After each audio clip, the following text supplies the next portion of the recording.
चांगला संदेश देतो म्हणून त्या गुरुला कधीतरी विचारा, महाराज माझा उद्धार होईल का? मी उद्धार पावेन करी कृपा करीन नारायण, ऐसे तुम्ही सांगा संत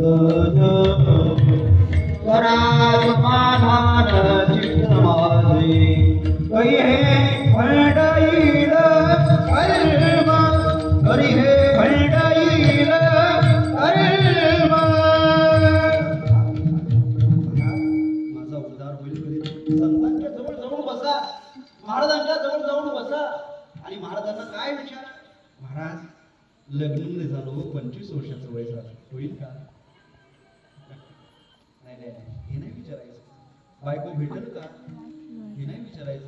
लय गुदगुद असायला होय झालं का ठेव मग म्हणून असायला विठ्ठल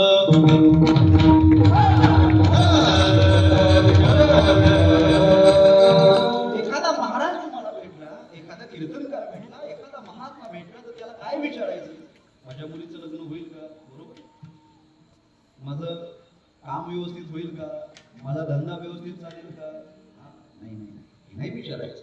महाराजांना विचारायचं, महाराज अहो तुम्हाला कधी देव भेटलाय का? तो कसा दिसतो? तुम्हाला भेटेल काय? पण माणसं हे विचारत नाही का? माणसं म्हणतात त्यात जास्तीत जास्त आम्हाला भेटल्यावर विचारतात, महाराज तुम्ही लय फिरताव इकडं तिकडं. परत बोंबलत फिरता असं नाहीत म्हणत, लय फिरताव इकडं तिकडं, लय ओळखी असतील तुमच्या. आमच्या मुलासाठी मुलगी पहा ना. आता आम्ही काय त्याच्यासाठी फिरतो का? काय लोक विचारतील, काय प्रश्न टाकतील सांगता येत नाही महाराज. पण प्रश्न कोणता विचार? ओहम, मी कोण आहे, मी कोठून आलो, शास्त्रांचं काय सार आहे. आता भागवतातले काही प्रश्न आहेत महाराजांनी तुम्हाला सांगितले असतील. ओ शास्त्र कोणाला म्हणतात? शास्त्र सार, शास्त्राचं सार काय आहे मला सांगा महाराज. मला देव भेटेल काय? कधीतरी देव भेटेल काय हा प्रश्न विचारला का कोणाला?